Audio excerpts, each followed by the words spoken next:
তোর বোনে আমার বাড়িতে এসেছিস কি মনে করিয়া? কারণ দিনের বেলা তো আপনার পাওয়া যায় না, এই জন্য রাত্রে বেলা আইছি।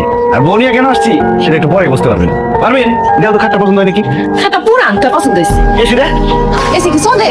এটা চলে তো। ও ভালো তো, এসিটা খুব পছন্দ হয়েছে। তোমার কেমন? সেই টিভিটা টিভিটা খুবই ভালো। ঘড়িটা তো খুব পছন্দ হয়েছে। আমার তুমি খাটবো তার পিছনে ঘড়িটা রাখো। আচ্ছা, আর টিভিটা থাকবো একদম খাট বরাবর সামনে, শুয়ে শুয়ে টিভি দেখতে পাই। তাহলে আমার ঘর সাধারণ জিনিসপত্র সব হয়ে গেল যা। আমি তো কিছুই বুঝতে পারতেছি না, আমার বাড়ির জিনিসপত্র তোর বোর পছন্দ হচ্ছে, এগুলো কেন বলতেছো? কারণ আপনার খাট, এসি, সোফা, টিভি, ঘড়ি সব আমি আমার বাড়িতে নিয়ে যাবো। আরে আরে মারুটা এই খবর দিতে পারবি না। আমার জিনিসপত্র কেউ হাত দিবি না। মুকলেশ, তুই কি দোকানদারে তুই আর ডাকাতে শুরু করছো? আমি কোনো ডাকাতি শুরু করি নাই। আপনি আমার দোকান থেকে বাকি খাইছেন 22,700 টাকা।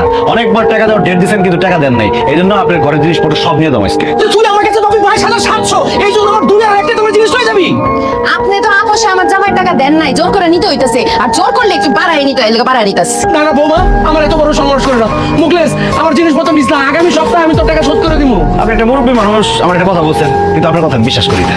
এরকম ডেট আপনি অনেকবার দিচ্ছেন, আজকে এখন যদি টাকা না দেন সব জিনিসপত্র নিয়ে দাও। ওঠা এত রাইতে আমি অনেক টাকা কই পাবো? আমার কাছে টাকা পয়সা নাই তো। তাছাড়া টাকা লাগবো না তো, আপনার ফার্নিচার, এসি, টিভি এটি বিক্রি করে আমরা টাকা উদ্ধার করে দেবো। এই আমি টাকা দিতেছি, আমি টাকা দিতেছি। এই যে এখানে 10,000 টাকা আছে, আর বাকি 12,000 টাকা আমি আগামী সপ্তাহে দিয়ে দিব। 12,700 টাকা। ঠিক আছে, 12,700 টাকা। আপনি মুরব্বী মানুষ, একটা কথা বলছেন, ঠিক আছে আপনার এক সপ্তাহ সময় দিলাম। যদি সময় মতো টাকা না দেন তাহলে আপনার ঘর পুরো খালি করে দেবো। আর ঘরের মধ্যে কামতেছেন কে?